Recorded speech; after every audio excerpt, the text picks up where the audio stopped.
Olá, meu nome é Thalita Maia de Oliveira. Eu sou aluna do segundo ano do Colégio Poliedro e juntamente com a minha tutorada, Daiane Fonseca, que estuda no primeiro ano do Colégio Embraer, estaremos apresentando o projeto Desafio 3.3 do programa Aluno Tutor.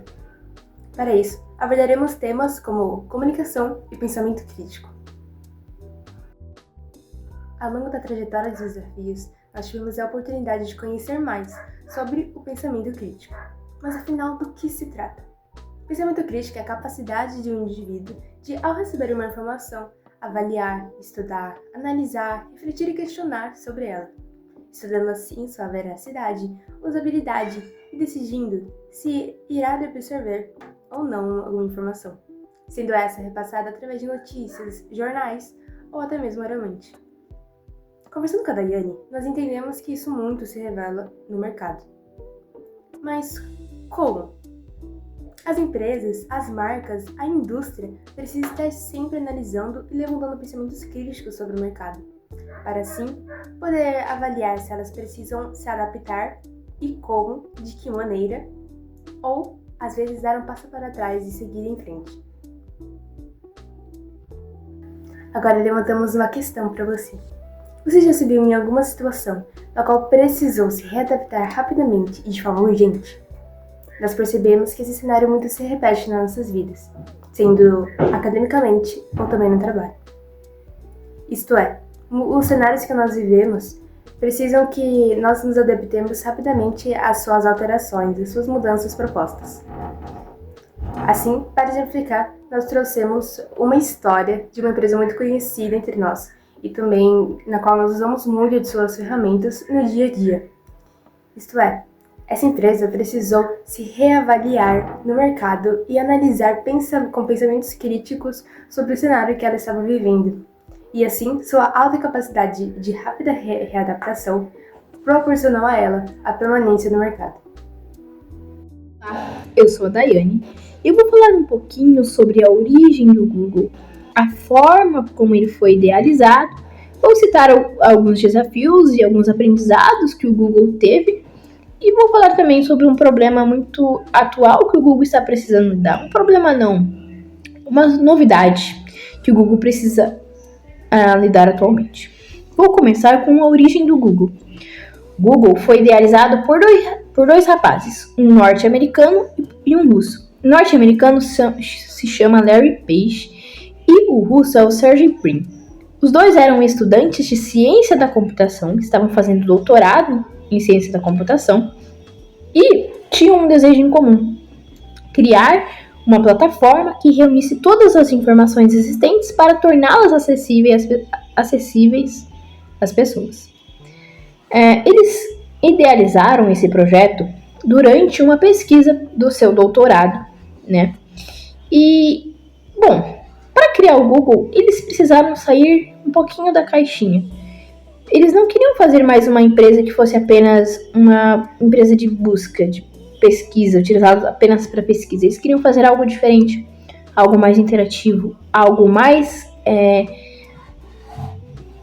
adaptável ao mercado.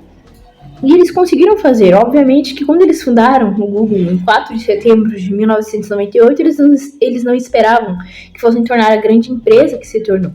No começo, era apenas para cumprir a sua missão de trazer informações para as pessoas.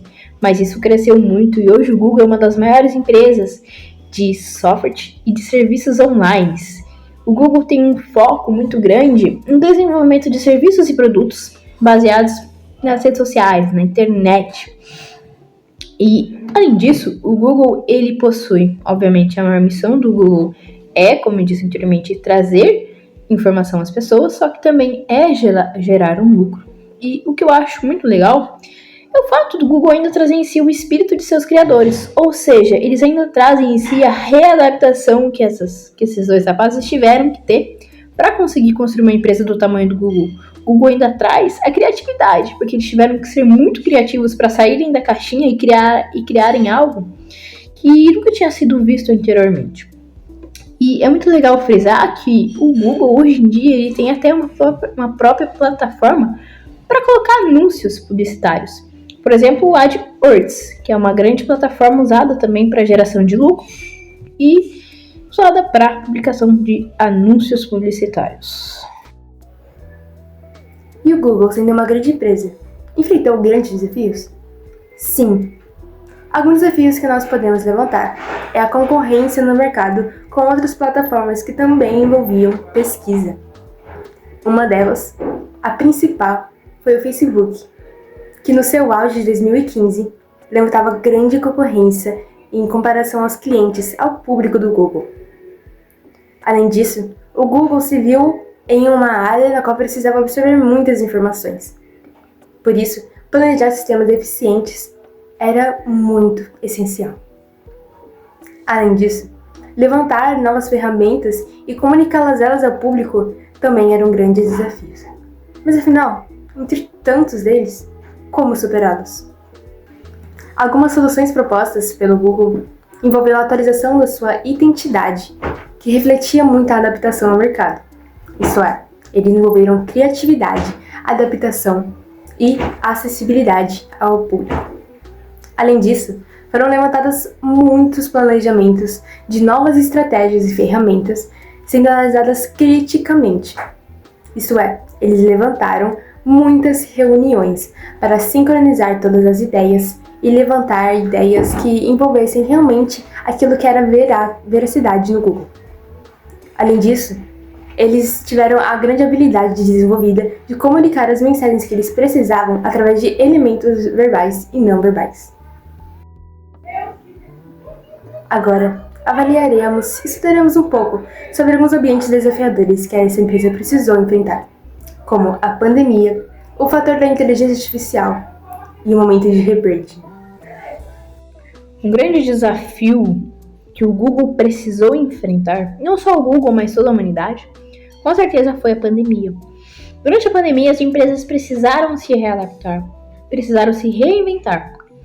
E o Google não foi diferente, o Google precisou sair da caixinha. Durante a pandemia, por exemplo, a equipe de marketing do Google precisou aprender a lidar melhor com a interação em momento real dos usuários. Os usuários estavam mais presentes nas redes, os usuários estavam em massa dentro do Google, estavam procurando conteúdos imediatos, estavam procurando um consumo imediato. Por isso também o Google precisou se adequar melhor com a tendência de consumo das pessoas, precisou se flexibilizar mais, precisou pesquisar mais, dialogar mais entre os funcionários para que o consumo, a vontade do consumo, das pessoas, a idealização do consumo das pessoas durante a pandemia fosse atendida. E com isso, como eu tinha dito, houve uma flexibilidade maior. Houve também uma mobilidade digital, houve um grande avanço do Google na parte digital, na parte do marketing.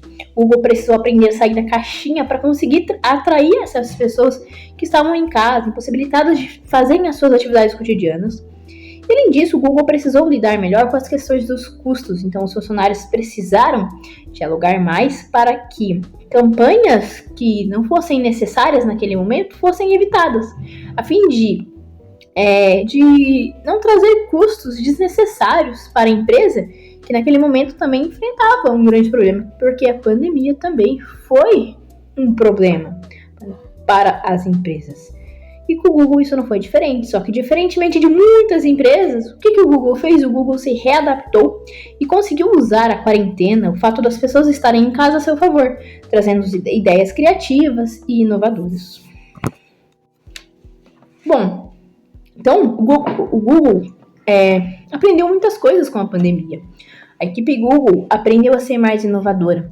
E isso é uma marca que eles trazem até hoje, mais inovação. Uma maior agilidade, porque era tudo imediato, era tudo no momento, tudo tinha que ser agora. E as coisas mudavam de acordo com o avanço da pandemia. Então o Google aprendeu a ser mais flexível, a ser mais ágil e a ser mais criativo, para que pudesse chamar mais a atenção das pessoas que naquele momento, como eu tinha dito anteriormente, não podiam fazer nada nem de ficar em casa. Além disso, o Google virou uma empresa mais precavida. A pandemia ensinou as empresas a lidarem melhor com essa questão da precaução. Checar antes de lançar algo no mercado se tornou algo mais recorrente no Google após a pandemia.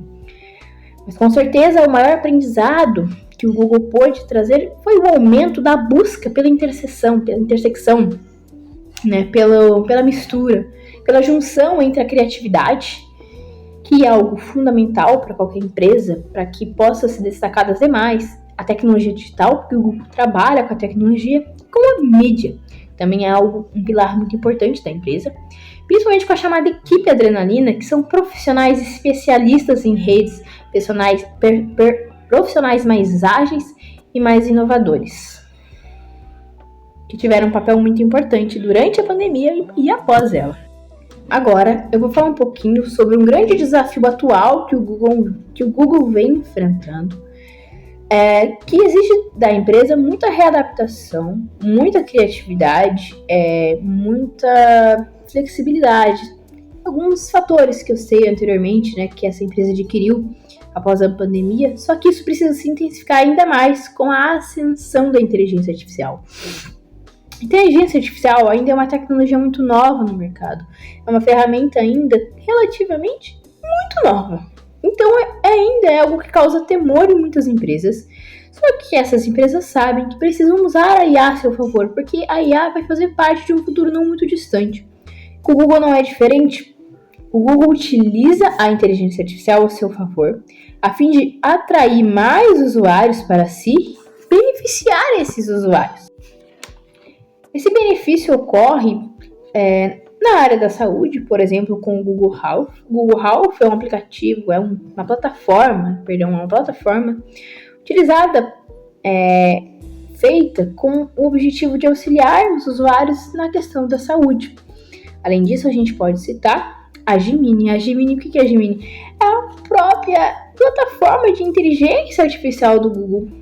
Além dela, a gente também pode falar da assistente de voz do Google, assistente Google, que também é muito famosa e que foi lançada em 2016, um pouco antes da explosão da inteligência artificial que está ocorrendo no mercado atualmente.